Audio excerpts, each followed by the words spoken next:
El presidente Noboa acudió a la reunión del Consejo de Seguridad sin haber designado su frente en ese ámbito, que incluye los ministros de Defensa, Interior y otros secretarios. La chatarrización de 4.300 carros que permanecen en los patios de la policía en Quito empezó hoy y tardará 2 meses. La Embajada de los Estados Unidos alerta de que no existen visas humanitarias ni visas de trabajo preaprobadas ante una serie de estafas a migrantes. La Fiscalía ejecutó 31 allanamientos y detuvo a 5 funcionarios públicos, entre ellos la directora del Consejo de la Judicatura de Cotopaxi, investigada por tráfico de influencias. Ecuador y Países Bajos firman acuerdo para combatir el tráfico de drogas por vía marítima.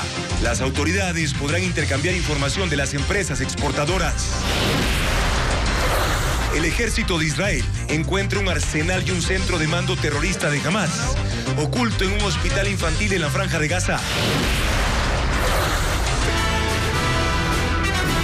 Buenas noches, amigos. Martes 14 de noviembre. El presidente electo Daniel Noboa asistió este martes a la reunión del Consejo de Seguridad Pública y del Estado en el Palacio de Carondelet. Bienvenidos.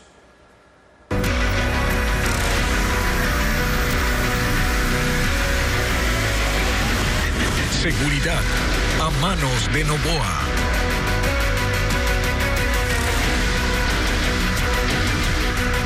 La reunión del COSEPE, en la que estuvieron el presidente electo y el presidente saliente Guillermo Lasso, duró cerca de 4 horas. Los funcionarios del Frente de Seguridad del Gobierno, que está por terminar, le entregaron a Daniel Noboa toda la información sobre las principales amenazas que enfrenta el país. Informa Paul Romero. El presidente saliente Guillermo Lasso recibió este martes a su sucesor Daniel Noboa en el salón de gabinete del Palacio de Carondelet por segunda ocasión. Esta vez Noboa fue invitado a la reunión del Consejo de Seguridad Pública y del Estado COSEPE, a la que asistió solo, sin haber designado a los integrantes de su Frente de Seguridad, que incluye al ministro de Defensa, del Interior, secretario de Inteligencia. Mientras que de parte del gobierno el equipo estuvo completo. Todos los ministros del Frente de Seguridad, el jefe del Comando Conjunto de las Fuerzas Armadas, el comandante de la Policía, el director del Centro de Inteligencia Estratégica, entre otros funcionarios.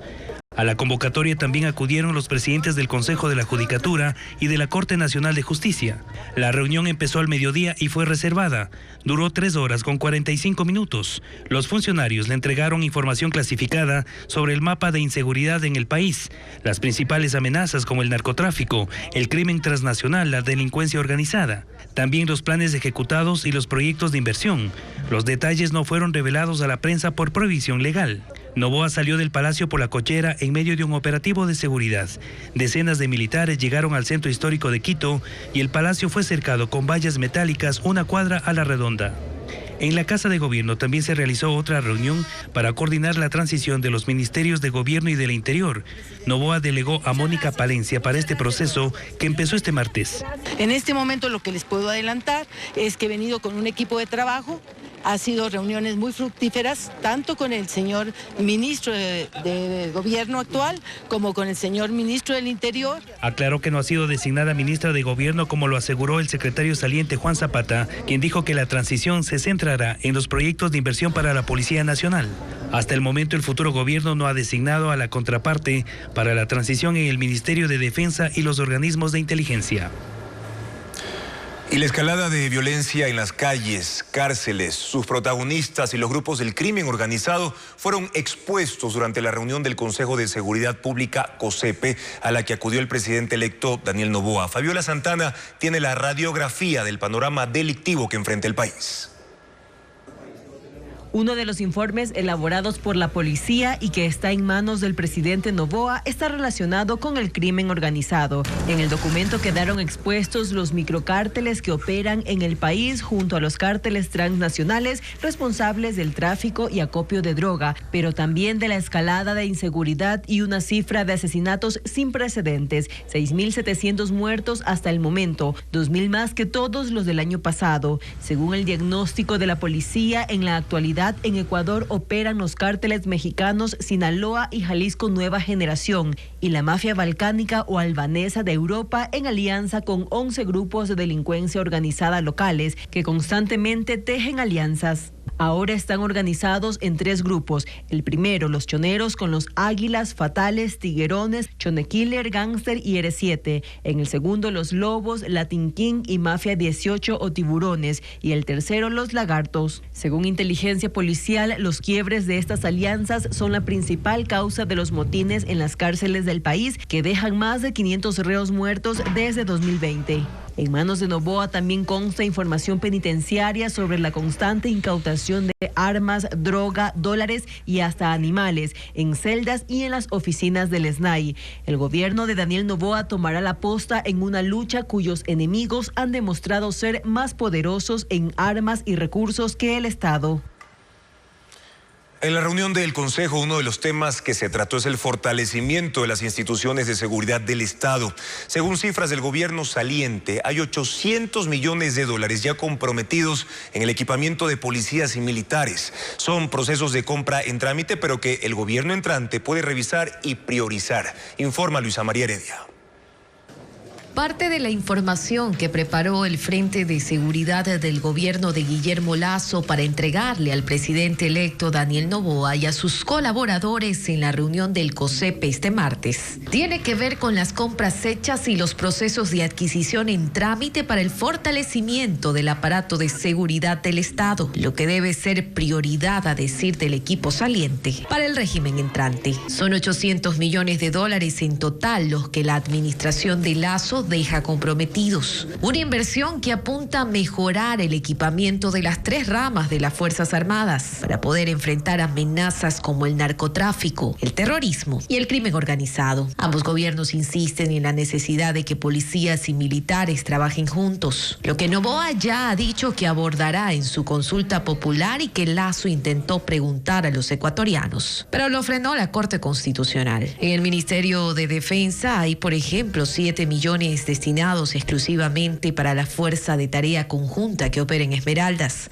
zona crítica, y 8 millones más dispuestos para mejorar las condiciones de los conscriptos, es decir, de los jóvenes que deciden sumarse al servicio militar voluntario. Son proyectos de inversión que están en marcha. Ciertos equipos han empezado a llegar, como los 15 blindados tipo Cobra que Lasso entregó al ejército en septiembre pasado. Pero faltan aviones que se cotizaron para la FAE y también buques para la Armada. Son compras que tienen certificaciones presupuestarias y que se tenía previsto concretar en el 2024, máximo a inicios de 2025. Ahora el equipo de Noboa tendrá que revisarlas y priorizarlas para darle continuidad a las que considere más urgentes y necesarias. En la lista hay también insumos para la policía, como vehículos para patrullaje, cascos de combate, chalecos antibalas, drones, armas cortas y largas y municiones. La inversión en este caso supera los 20 millones de dólares y el Ministerio del Interior tiene entregas pendientes para diciembre. Daniel Noboa y Guillermo Lasso tuvieron un enfrentamiento en redes sociales previo a la reunión del Consejo de Seguridad. El presidente electo acusó al mandatario saliente de querer apurar el nombramiento del superintendente de protección de datos, para lo cual impulsó como primera opción a la actual ministra de Telecomunicaciones, Viana Maino. Luisa María Heredia, nuevamente con un informe. El primero en pronunciarse en redes sociales fue Daniel Noboa, quien escribió en X: el gobierno saliente está realizando gestiones en el CPCCS para nombrar, entre gallos de medianoche, a un nuevo superintendente de datos. Pido al gobierno saliente que desista de cualquier nombramiento o contrato de última hora. Todo lo que se ejecute o realice en esta etapa de transición de manera inconsulta será revisado, investigado y examinado. Por la misma vía, casi una hora después, llegó la respuesta de Guillermo Lasso. El mandatario saliente escribió: mi gobierno no realiza gestiones de última hora, gobierna y lo hará hasta el último minuto en que estará en funciones. Sin embargo, es preciso que el presidente entrante conozca que hay un proceso que empezó el 29 de mayo del 2023 para nombrar a la máxima autoridad de la Superintendencia de Protección de Datos. Debido a la excusa de un miembro de la terna, se remitió al Consejo de Participación Ciudadana una nueva, el 20 de octubre del 2023. Eso es todo, sin trampas ni apuros. Encabezan bastante ternas la ministra de Telecomunicaciones, Viana Maino, en cuya gestión no se pudo concretar la renovación del contrato de concesión de servicios de telefonía móvil con las operadoras Telefónica, vigente hasta noviembre, y con Enel. Con esta última solo se logró una prórroga de 6 meses a 5 días de su culminación, en agosto pasado. Maino tampoco logró avanzar con el proceso de asignación de frecuencias de radio y televisión, pese a que anunció incluso un nuevo concurso para inicios de 2022. Pocos minutos después de este primer roce en público de Noboa y Lasso, la presidenta del Consejo de Participación Ciudadana, Nicole Bonifaz, también usó X para pronunciarse. Publicó: la consecución a los procesos de designación de autoridades es una deuda y un compromiso con el país. Avanzamos con la designación del superintendente de protección de datos. Hoy hemos hecho pública la terna para el correspondiente control social, con lo que queda claro que el organismo seguirá ejecutando las acciones determinadas en el reglamento para la designación de la nueva autoridad, con base en la terna enviada por Lasso, pese al disgusto de Noboa. Este viernes y el domingo se reunirá la Asamblea Nacional previo a la posesión del presidente de la República. Además de la instalación del legislativo, el fin de semana se va a definir quiénes integrarán las 15 comisiones. Patricio Díaz informa que la mayoría tiene en sus manos esa distribución. Los nuevos legisladores quieren acelerar la organización de la Asamblea. Por eso, el viernes se designarán a las autoridades de la función. Y el nuevo presidente convocará para el domingo a una nueva cita, con el fin de integrar las 15 comisiones legislativas. Se están todavía llegando a consensos en cuanto a cuántas comisiones presidirá cada una de las bancadas. Como digo, es una aspiración legítima que tiene cada legislador, pero eso todavía no es tan firme. Será la nueva mayoría del Partido Social Cristiano, Revolución Ciudadana y el nuevo oficialismo la que determine quiénes integrarán cada comisión. Los asambleístas que no están en esa mayoría deberán esperar a dónde los destinan.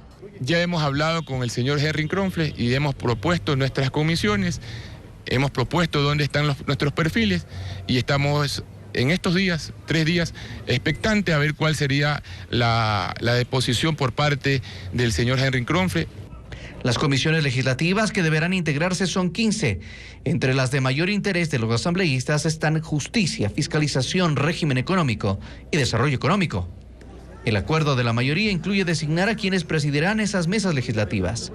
La jefa de la bancada oficialista, Valentina Centeno, que se mencionaba como posible vicepresidenta, reconoce que su interés está más bien por las comisiones. Espero poder aportarle desde una de las comisiones económicas para conseguir los votos para que esas leyes económicas urgentes se aprueben con una mayoría contundente en la Asamblea Nacional. Cada legislador de los bloques de mayoría entregó las comisiones de su preferencia y de acuerdo a ello se irán estableciendo los integrantes de las mesas hasta el próximo domingo. Los días de lluvias y la decisión de que funcionen parcialmente las centrales del complejo Paute permitieron que se recuperen en parte los embalses que sirven de reserva de agua de esas hidroeléctricas. Francisco Garcés muestra ahora el estado de esa central. Paute va recuperando de a poco los niveles en sus represas gracias a las lluvias de los últimos días. El embalse de Amalusa tiene 5 metros más de agua en comparación con lo que empezó el mes.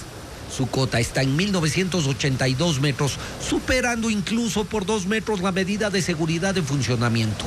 Amalusa alimenta la central Paute, la segunda más grande del país, que puede producir 1.100 megavatios.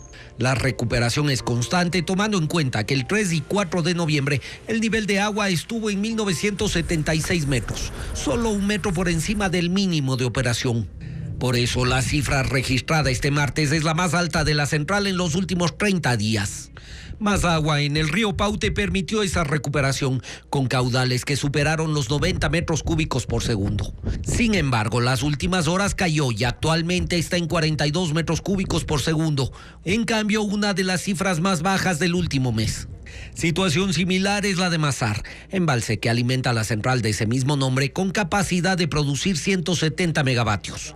Este se mantuvo desde el 26 de octubre en 2.116 metros, pero en lo que va del mes recuperó casi 4 metros y ahora roza los 2.120. El caudal del río en esa central este martes se midió en 31 metros cúbicos por segundo y se mantiene alto en relación a los que se han registrado en los últimos 30 días, pero insuficiente tomando en cuenta que debería estar sobre los 100 metros cúbicos por segundo. Por ello, la política de ahorro de agua para generación se mantiene con los racionamientos de energía que permiten que Paute, Mazar y Sopladora estén apagadas la mayor parte del día y solo generen entre las 5 de la tarde y las 10 de la noche para cubrir las horas de mayor consumo eléctrico. Brigadas del ejército de Israel han tomado control de los edificios de gobierno del movimiento Hamas en la Franja de Gaza. También cuarteles militares y centros de control de operaciones terroristas. De hecho, hallaron un puesto de comando debajo de un hospital donde se cree que tuvieron a un grupo de rehenes en el inicio del conflicto. Reporta Pedro Jiménez. Es el día 39 del conflicto entre Israel y Hamás. Las fuerzas de defensa consolidan su operación terrestre con miles de tropas en el norte de Gaza y avanzando hacia puntos estratégicos de las operaciones de milicianos que atacaron a Israel el 7 de octubre. El ministro de Defensa israelí declaró que Hamás ha perdido el control y anunció que han tomado la sede legislativa donde alguna vez sesionaron diputados del ala política de Hamás, así como otros edificios de gobierno y sobre todo puestos militares, algunos debajo de hospitales. Es así que el portavoz del ejército israelí mostró estas instalaciones bajo el hospital infantil Rantisi. En el sótano, una serie de explosivos, chalecos con explosivos, granadas, fusiles y equipos de lanzacohetes. Y muy cerca, en el mismo sótano, una habitación aislada del resto del hospital, con mobiliario, baños y una pequeña cocina. Un área reservada para los terroristas, dijo. Y al lado, un área donde se cree que permanecieron algunos rehenes en el inicio del conflicto. Cerca de ahí, un pasadizo que llega a una profundidad de 20 metros hasta el complejo y extenso sistema de túneles de Hamás en la Franja de Gaza. El ejército de Israel advierte que el control que tienen en el norte ha hecho que brigadas armadas de Hamás huyan hacia el sur y que esta segunda fase de la guerra se va a intensificar con el asedio contra otros objetivos. Mientras que las negociaciones para una liberación parcial de rehenes se extiende ya por semanas. Israel exige que esta se dé sin condiciones. Hamás, en cambio, plantea que la salida de unos 70 secuestrados solo será posible si Israel detiene los ataques por un periodo prolongado, unos 5 días consecutivos al menos, e insiste en la mediación de Qatar para este proceso. Las federaciones judías en Estados Unidos organizaron esta tarde una gran marcha y concentración de apoyo a Israel en Washington. El National Mall concentró a 60,000 personas para exigir la inmediata liberación de los rehenes y también condenar el incremento del antisemitismo en ese país. El presidente de Israel, Isaac Herzog, intervino mediante un video en el que expresó que se reunían como una familia para marchar por los bebés, niños, niñas y adultos secuestrados por Hamás. Y la ciudad de Grindavik, en Islandia, fue evacuada por completo ante el riesgo inminente de una erupción volcánica. Centenares de vehículos se dirigen a ciudades donde se han instalado refugios para 3,000 personas. Más de 1,000 sismos por día debilitan el suelo por efecto de la actividad subterránea que ha dañado casas y partido carreteras por cuyas grietas escapan columnas de vapor. Islandia tiene 200 volcanes, de los cuales 32 están activos y se teme que uno más esté formándose, al igual que una erupción que puede suceder en cualquier momento. La prefecta de Esmeraldas se pronunció sobre las amenazas de extorsión en su contra luego de que esta mañana asesinaron a un funcionario de la institución. Según Roberta Zambrano, una banda criminal le exigió $500,000 para dejar en paz a sus trabajadores. 5 horas después del asesinato de Raúl Quintero Ayoví, funcionario de la prefectura de Esmeraldas y el cuarto trabajador de esta institución que ha muerto tras un ataque a tiros en los últimos 3 meses, la titular de la entidad, Roberta Zambrano, reveló que el 15 de agosto recibió una amenaza de una banda delictiva para que entregue dinero. Yo ronco, te la voy a hacer real cada palabra que te estoy escribiendo. Soy el segundo al mando. Quiero $500,000. El personal de la UNACE tiene conocimiento de ciertos blancos, igual la UNACE está trabajando en estos temas. Es cuestión de tiempo, igual lógicamente se pide la colaboración de la Fiscalía, que es muy importante de esta manera poder seguir trabajando y tratar de evitar que se den estas muertes violentas, que lógicamente enfocadas a una entidad pública. Según la prefecta, los delincuentes también le pidieron la renuncia y esto desencadenó la violencia contra los trabajadores de la institución y las dependencias adscritas, como el taller de mantenimiento mecánico de la entidad, en donde desde este lunes los 360 trabajadores se han declarado... Se han destruidos y fundidos. El reporte con Diego Puente. 2.222 motos y automóviles serán chatarrizados en Quito. El proceso inició este martes con las primeras 45 unidades. Con este acto administrativo se prevé liberar espacio en los patios de retención vehicular de la policía, en donde están miles de vehículos incautados en operativos antidelincuenciales. Nadie los ha reclamado, los seguros tampoco han reclamado. Entonces son vehículos que ya no tienen causas pendientes, no tienen, son vehículos que están con los números de motores adulterados, abandonados. Con la orden de un juez se ubican los vehículos, se borran sus números de serie en el chasis y motor para impedir que sean clonados o adulterados y se retiran las placas y los asientos. Posteriormente son pesados y al final los aplastan. Una empresa que ganó el proceso público paga al Estado $223 por tonelada de chatarra, lo que equivale a 2 vehículos en promedio. El siguiente paso es llevarlos hasta una planta fundidora para su completa destrucción y el aprovechamiento de los metales. Los vehículos que son parte de este proceso están acumulados desde el 2011. El plazo para liberar espacio se cumple en 2 meses. En noviembre inició el proceso de chatarrización en distintas ciudades. En total, 4.351 vehículos a escala nacional que no han sido reclamados pasarán por este proceso. Mañana 2 hombres que aún no han sido identificados aparecieron muertos en el norte de Guayaquil. Diego Cuenca informa que, según la policía, las víctimas fueron golpeadas y asfixiadas. Un hombre que caminaba en la autopista Narcisa de Jesús en el norte de Guayaquil se asustó cuando a un costado de la vía vio 2 cadáveres.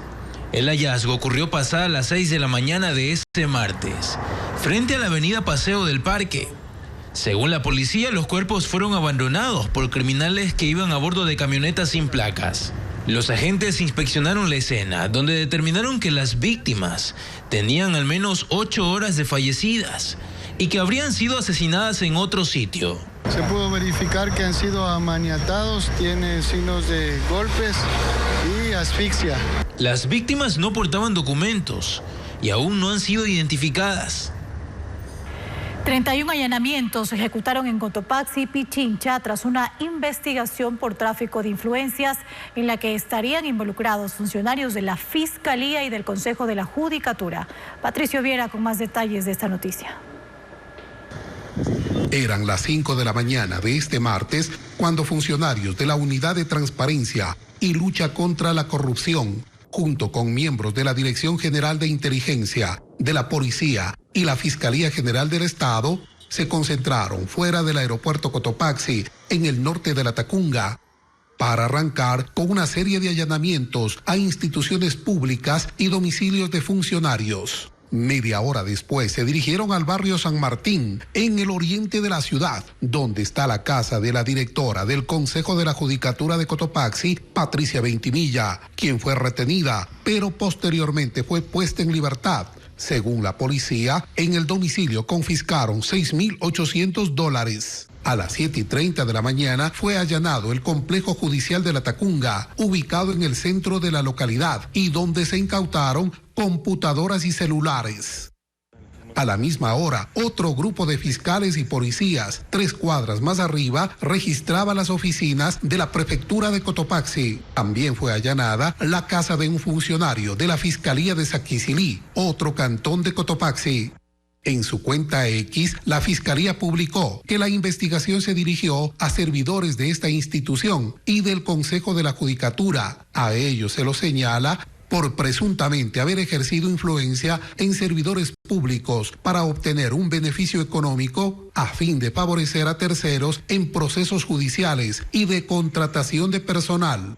Fueron 30 allanamientos en total en Cotopaxi y 1 en Pichincha. Según la policía, capturaron a 5 personas, 3 funcionarios del Consejo de la Judicatura, 1 de la Fiscalía de Saquicilí y un docente de un plantel de Pujilí.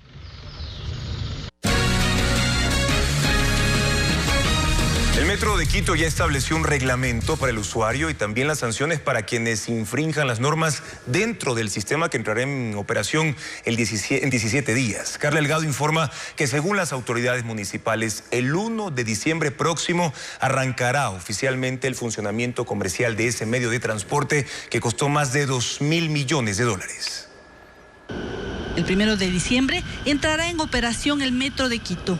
Quienes hagan uso de este sistema masivo de transporte deben tener claro lo que está permitido y lo que no. Esto consta en el reglamento del usuario, en el que se definió, por ejemplo, que está prohibido comer dentro de las instalaciones y los trenes. Tampoco se puede fumar. Las personas con discapacidad tienen la preferencia para usar el primero y el sexto vagón para su comodidad. De igual forma, se establecieron distinciones de los asientos. Los de color rojo son preferenciales, es decir, para mujeres embarazadas, con niños y personas de la tercera edad.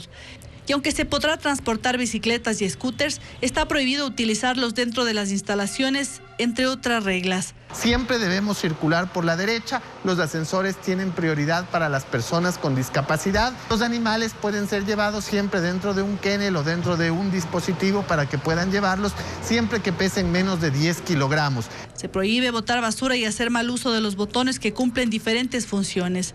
Las sanciones también están definidas, aunque se ultiman algunos detalles. Las leves podrán ser sancionadas hasta con el 10% de un salario básico unificado y las muy graves hasta con el 50% del salario básico unificado. Además, existe la posibilidad de la reparación económica de los daños que sean causados en el interior del Metro de Quito. Quienes viajen en el metro tienen 4 métodos de pago, entre estas la cédula y la tarjeta de la ciudad. Las recargas se podrán hacer a partir del 28 de noviembre. Además, se recomienda a la ciudadanía obtener la cuenta del metro mediante la página web. Pese a que Javier Torres ya fue designado como contralor, siguen los intentos para evitar su posesión en la Asamblea mediante acciones de protección. Hoy se rechazó una, pero el concursante Juan Falconi presentó otra y hay 2 más pendientes. Jacqueline Rodas con más detalles.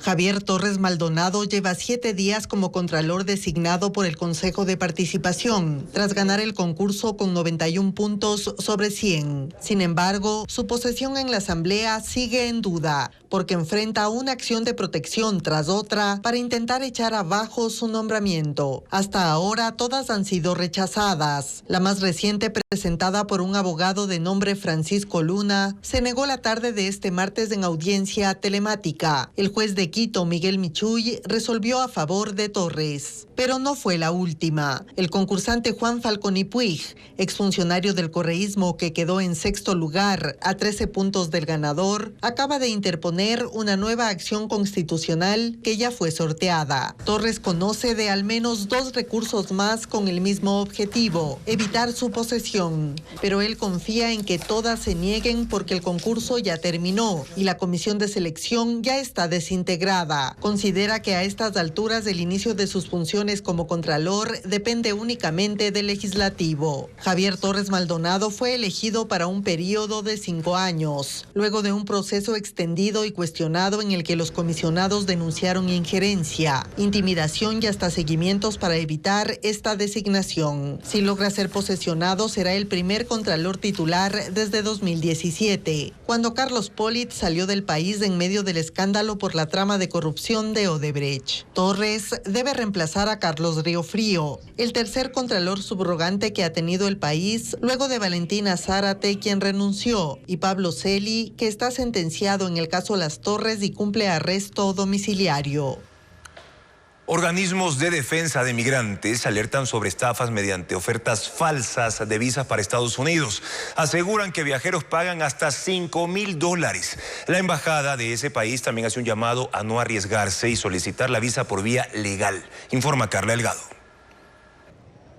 La Embajada de Estados Unidos advirtió que no existen visas humanitarias ni programas especiales con visas de trabajo preaprobadas para el ingreso a ese país. Además, en este comunicado resalta que los ciudadanos no deben arriesgarse y que la visa solo se gestiona por las vías legales. Se conoce que ni el consulado ni la embajada norteamericana tienen agentes autorizados ni agencias autorizadas para realizar cobros por trámites de visa en cuentas personales en Ecuador ni en otros países. La organización norteamericana de asesoría legal 1-800 Migrantes aseguró que estos ofrecimientos son promocionados por redes sociales. Los proveedores de este servicio en realidad son estafadores. Crean documentos falsos y hacen creer a la víctima que tiene aprobada una visa humanitaria. Este formulario, por ejemplo, está en inglés para confundir a los solicitantes, mientras que solo la parte que hace referencia al cobro de dinero está en español. Por estas visas que nunca fueron entregadas, los solicitantes han sido estafados hasta con $5,000, según detallaron. Además, explican que no existen registros de cuántas personas fueron estafadas, pues en su mayoría se trata de personas en situación de vulnerabilidad que buscan a toda costa llegar al país del norte. San Francisco, en California, está lista para la cumbre entre los presidentes de Estados Unidos y de China en el marco de la conferencia anual del Foro de Cooperación Asia-Pacífico. Xi Jinping y Joe Biden se reunirán este miércoles para un diálogo a puertas cerradas sobre complejos asuntos internacionales como las guerras en Gaza y en Ucrania, así como las tensas relaciones entre ambas potencias por cuestiones comerciales y la situación en torno a Taiwán, isla de administración autónoma, pero que China reclama como parte de su territorio y que ha generado una escalada de tensiones militares en Asia. La reunión será la segunda entre los mandatarios desde que Joe Biden llegó a la Casa Blanca. Ministros de Defensa de la Unión Europea se reúnen en Bruselas para discutir el futuro del apoyo militar a Ucrania. El secretario general de la OTAN, Jens Stoltenberg, destacó que si se aspira a lograr una solución negociada a la guerra, es necesario continuar con el apoyo militar y la protección de las infraestructuras críticas, porque nadie puede predecir cómo y cuándo terminará la invasión de Rusia en Ucrania. Destacó también que el gobierno de Kiev deberá decidir las condiciones para cualquier tipo de acuerdo. Kenia se toma en serio la reforestación y el gobierno decretó este lunes como feriado para que todos los habitantes del país planten al menos un árbol. La iniciativa forma parte de un plan estatal con el que se estima sembrar 15,000 millones de plantas en los próximos 10 años. Un país más verde, ayudar al medio ambiente y poner un freno al cambio climático son los objetivos de un programa de reforestación del gobierno de Kenia. La nación africana espera plantar 15,000 millones de árboles en 10 años y ya dio el primer paso para llegar a esa meta.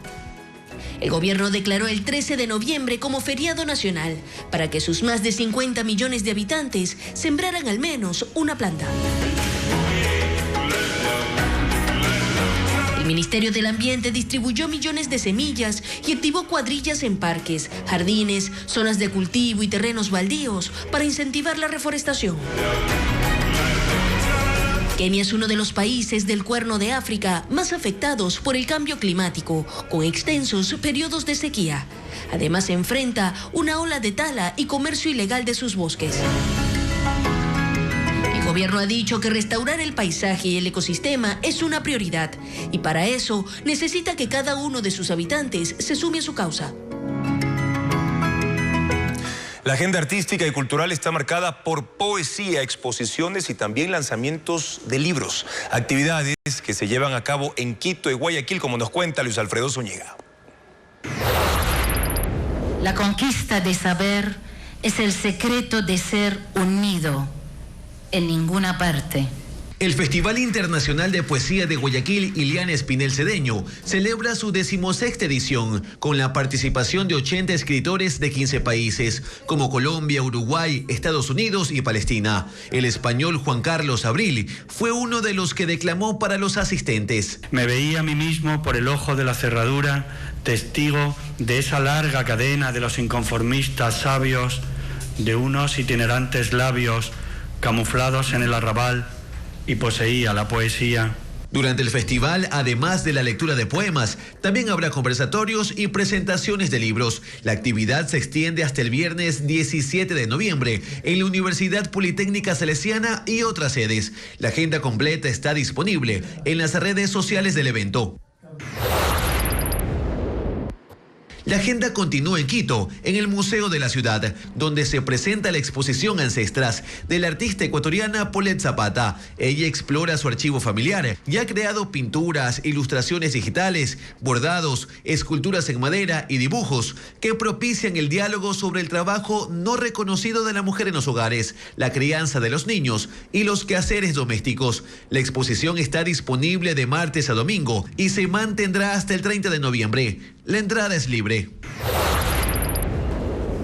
En las librerías de Ecuador ya está disponible la obra El perfume del rey, de la autora colombiana Karine Bernal, quien es una de las nuevas referentes de la literatura juvenil en castellano, con 19 millones de seguidores en la red Wattpad. Esta novela muestra los enredos amorosos y políticos de la plebeya Emily Malhor. El príncipe de su nación fija los ojos en ella y la convierte en el centro de atención no solo de su reino, sino también del reino enemigo. Se publicó originalmente en una plataforma digital, pero para esta versión impresa hubo cambios y está dividida en 3 partes. En 2024 saldrá el segundo volumen. Apenas 2.800.000 personas en el país se han colocado una dosis de refuerzo contra el coronavirus, pese a que el Ministerio de Salud Pública planifica incluir esa vacuna en el esquema regular para su administración cada año. Informa Bessie Granja. Aunque en lo que va de 2023, más de 25.000 personas se han contagiado de coronavirus en el país, son muy pocos los interesados en colocarse las dosis de refuerzo contra esta enfermedad. A escala nacional, 14.240.000 personas tienen el esquema completo de las 2 dosis. El primer refuerzo alcanza a 7.7 millones de habitantes y el segundo refuerzo apenas a 2.8 millones. La apatía contra esta vacuna se refleja en los centros de salud. Por ejemplo, en este de Guayaquil, apenas 6 usuarios acudieron esta mañana para colocarse una dosis de refuerzo. A pesar de esto, arrancó en el país la inmunización de la 5ª dosis de refuerzo contra el coronavirus para mayores de 12 años y un primer refuerzo a partir de los 3 años. Estamos priorizando específicamente en los mayores de 12 años los grupos vulnerables, o sea, los grupos que pudieran tener enfermedades que afectan directamente a su sistema inmunológico, que podría llevar a una hospitalización. Las autoridades del Ministerio de Salud analizan incluir la inmunización contra el COVID-19 en el esquema regular.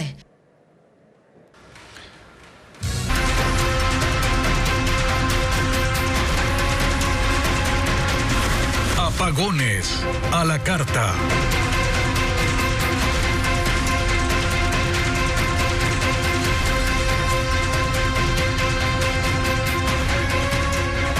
La época navideña arrancó este fin de semana en el país y viene acompañada de un alto consumo de energía en medio de la crisis de generación eléctrica. Diego Cuenca describe las actividades en las que se usan hasta 3.000 focos para iluminar los árboles. En Guayaquil la época navideña empezó el fin de semana, 20 días antes de que inicie diciembre. Aprovecharon que no hubo apagones y la ciudad por las noches estuvo más iluminada con adornos que se exhiben en espacios públicos y privados. Eso significó un mayor consumo de energía, a pesar de la crisis que soportan las hidroeléctricas por el estiaje. Así hubo una serie de eventos en el que encendieron árboles de Navidad gigantes en varios centros comerciales. Uno de esos fue en el norte de la ciudad. La infraestructura de 28 metros de altura se iluminó con 3.000 focos. Estas actividades marcan la proyección del alto consumo de energía eléctrica, que se eleva en diciembre.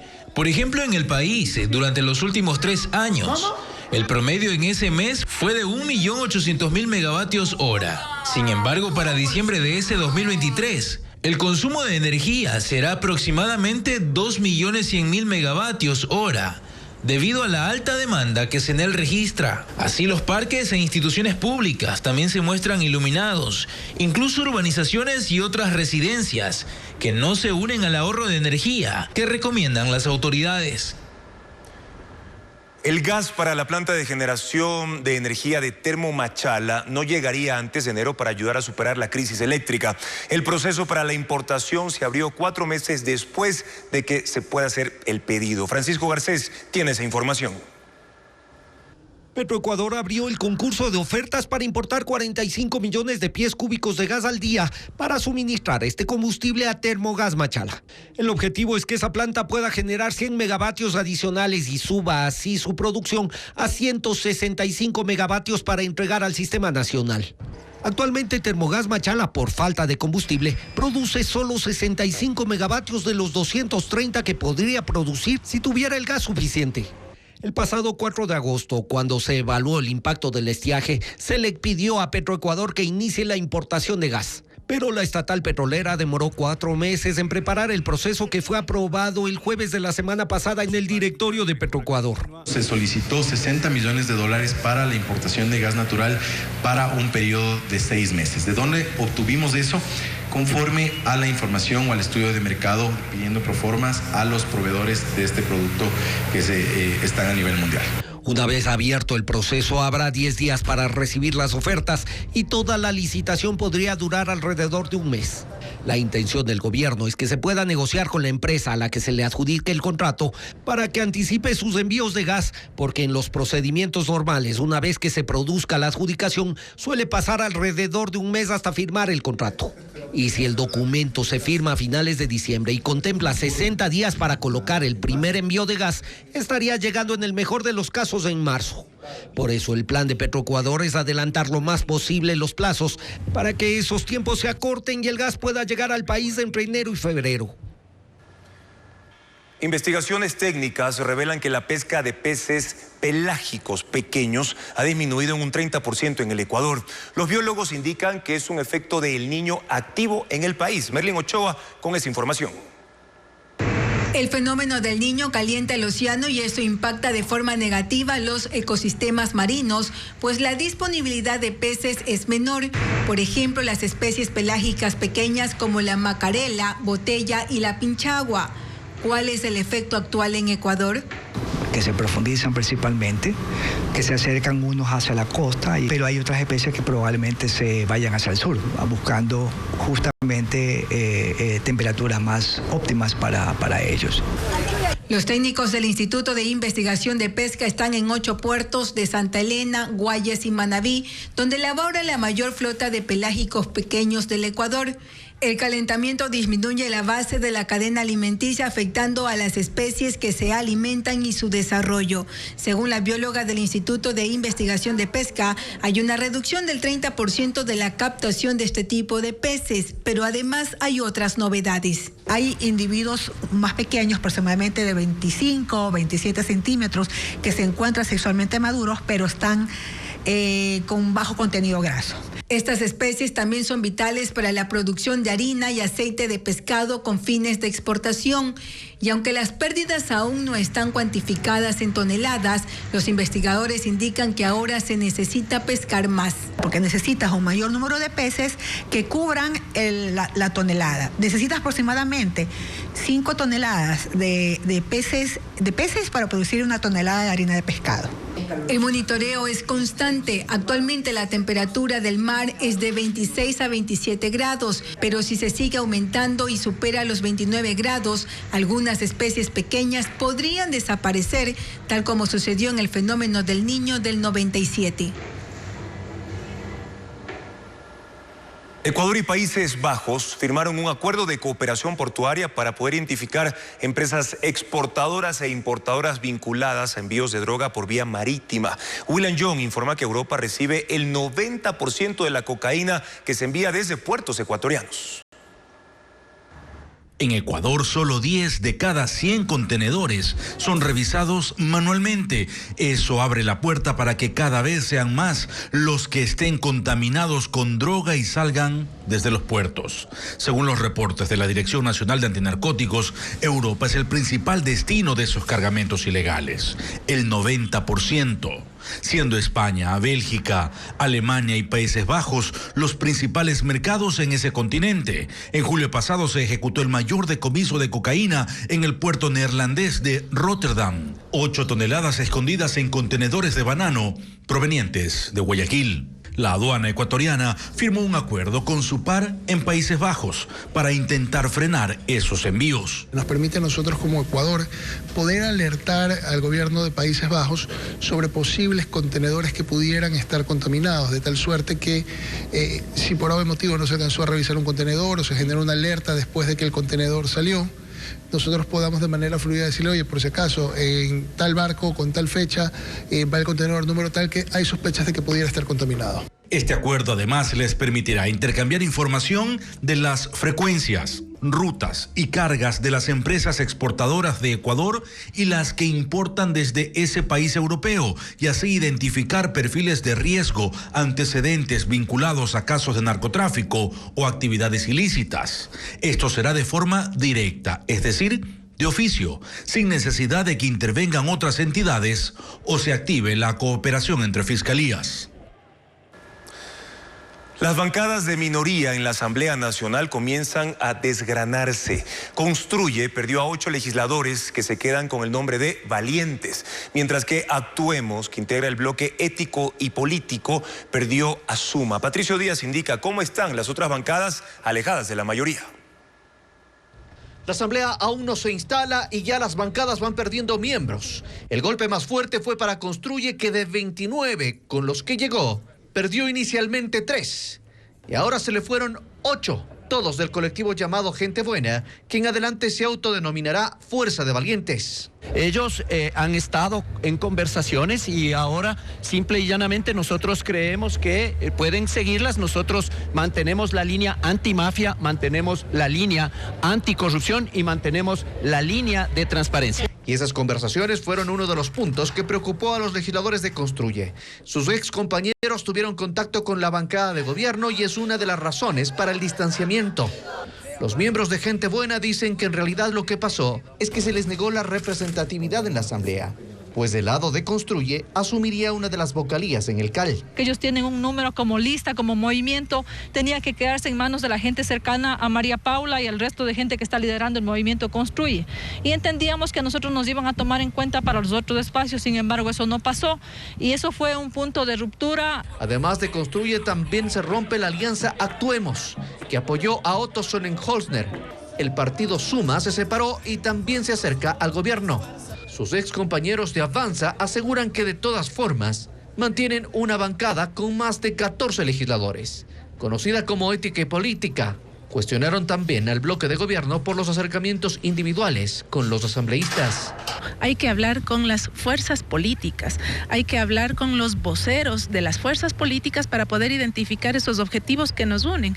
Yo no entiendo ni comprenderé jamás cuál es el objetivo de hablar asambleísta por asambleísta, porque eso no tiene sentido. De los 137 asambleístas, la mayoría del correísmo, social cristiano y oficialismo llega a por lo menos 94 legisladores.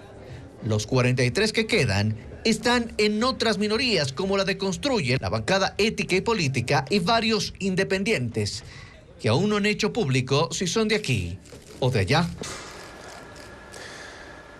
Y 120 legisladores de la nueva asamblea tienen al menos un título de tercer nivel. Abogados, ingenieros y comunicadores son las profesiones más repetidas, como lo precisa Diego Puente en el siguiente informe. Este viernes se instalará la nueva asamblea. 120 de los 137 legisladores que ocuparán su curul tienen al menos un título de tercer nivel. Los profesionales del derecho son los que más destacan en número. Existen 39 abogados, 12 comunicadores sociales, 8 educadores, 3 economistas, 2 médicos, 2 veterinarios, además de sociólogos y profesionales del marketing. Hay 27 asambleístas con ingenierías. Las más comunes están relacionadas a la administración de empresas y programación y sistemas. En menor cantidad hay zootecnistas, ingenieros en marketing, civiles, mecánicos y eléctricos.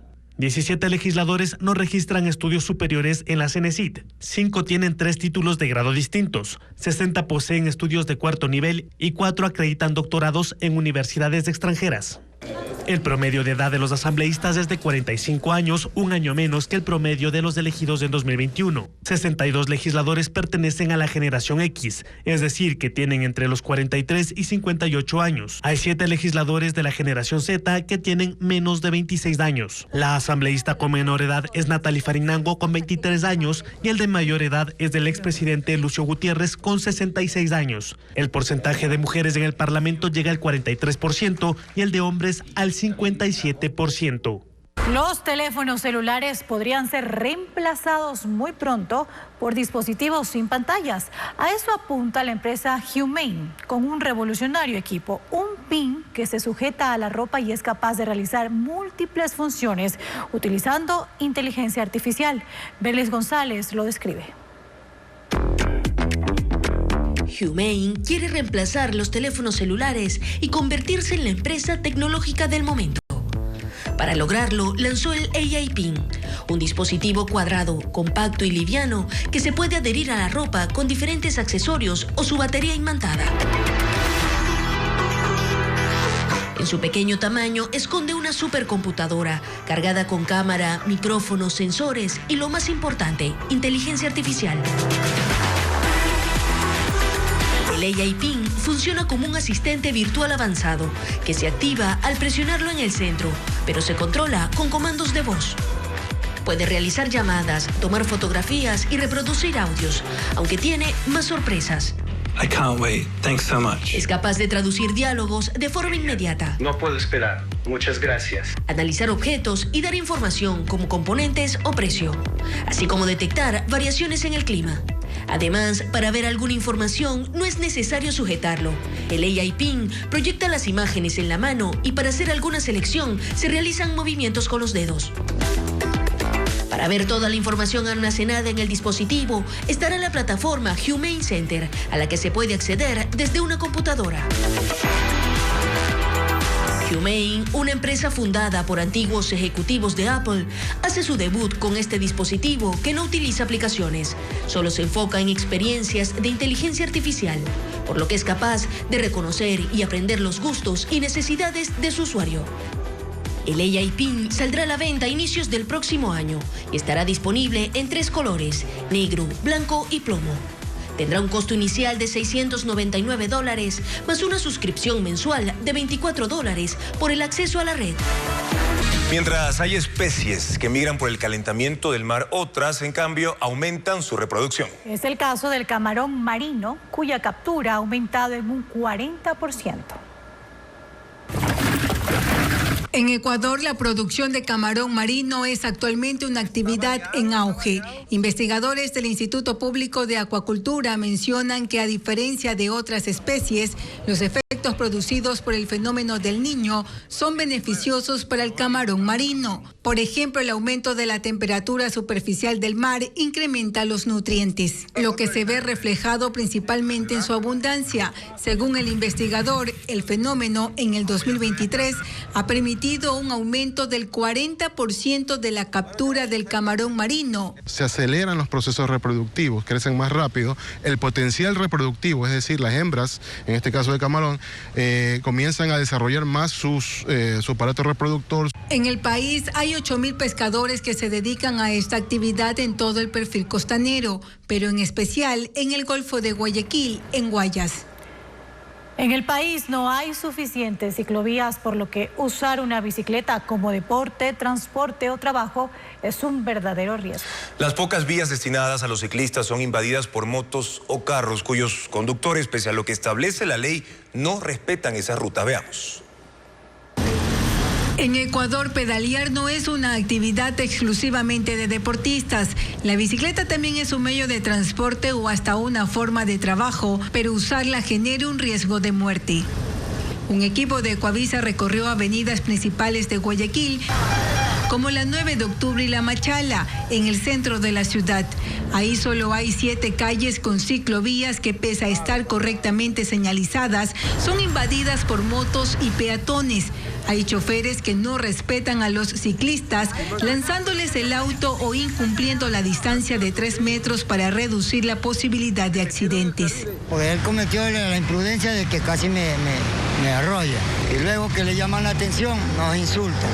Según la Fundación Ciclismo Nacional de Ecuador, el problema de las ciclovías es de todo el país. Las pocas que existen registran desgastes, huecos, montículos, basura, no cuentan con señalización o no están interconectadas. Apenas hay 271 kilómetros de ciclovías en el Ecuador. En primer lugar está Quito con 124 kilómetros, seguido por Cuenca con 72, Guayaquil con 30, Portoviejo con 25 kilómetros y Tulcán con 20. Los carros manejan de manera muy agresiva, entonces uno como ciclista está en cierto riesgo de que lo atropellen. La ley establece el derecho de transitar por todas las vías públicas del país, pero la Agencia Nacional de Tránsito está socializando el reglamento que limita la movilidad solo en las ciclovías o lugares destinados por las autoridades. Lo que nos dice, digamos, la norma técnica es que las ciclovías deben estar para proteger a los ciclistas en las avenidas justamente rápidas y que deben estar interconectadas para que realmente la gente utilice. La Organización de Naciones Unidas dice que la bicicleta es un medio de transporte sostenible que beneficia a la salud. El yapingacho de Ecuador es el segundo mejor plato de papa del mundo, según el Atlas, especialista en récords gastronómicos. Este año la fritada, el encebollado y el ceviche de conchas también fueron incluidos entre los primeros puestos de esa enciclopedia mundial de sabores, como reporta Vanessa Robles. Ecuador vuelve a la palestra internacional y una vez más resalta por su comida. El sitio web especializado en hacer rankings mundiales de gastronomía escogió al yapingacho como el segundo mejor plato de papa del mundo, con 4,6 puntos sobre 5. Y al negocio de Don Carlos, en Cacique Álvarez y Olmedo, al lado de la Caja del Seguro, la tradición familiar llegó de Guano, provincia de Chimborazo, a Guayaquil, hace 44 años. Empecé yo a salir arreglando el negocio, ya me cayeron 8 personas para comer el plato, pero yo decía, ¿por qué? Ha sido pues el mejor plato de aquí del Ecuador. Y a sus 76 años sigue preparando este atractivo plato, que según cuenta puede ser con los 10 ingredientes tradicionales o mixto con chancho y cuero. El plato mixto le lleva la papa, tortilla de papa, el mote, la lechuga, la fritada, la longaniza, el cuerito reventado, el maíz, la salsa y el maní. Aunque hay otros lugares como el mote de Rosita en el suroeste de la urbe, donde le agregan granos y otros aderezos. Solamente choclo. Hay otras personas que les gusta mezclarle con algún otro tipo de grano. Longaniza y el chancho infaltable. Claro, la fritada es infaltable en el yapingacho. Incluso el galardón de las últimas horas fue una razón más para que los ecuatorianos degusten de este plato, que varía entre 4 y 7 dólares. Por ahorita solo 6, pero se lleva más, se lleva hasta 20. ¿Por qué? Porque es uno de los platos tradicionales de Ecuador. Al yapingacho de Ecuador solo lo supera el semiakové platski, un plato de Eslovaquia hecho con papas ralladas, huevos y harina. Los rankings de comida de Taste Atlas se basan en las valoraciones de la audiencia suscrita en diversos países que participa de las votaciones. Son 50.000 expertos en comida del mundo.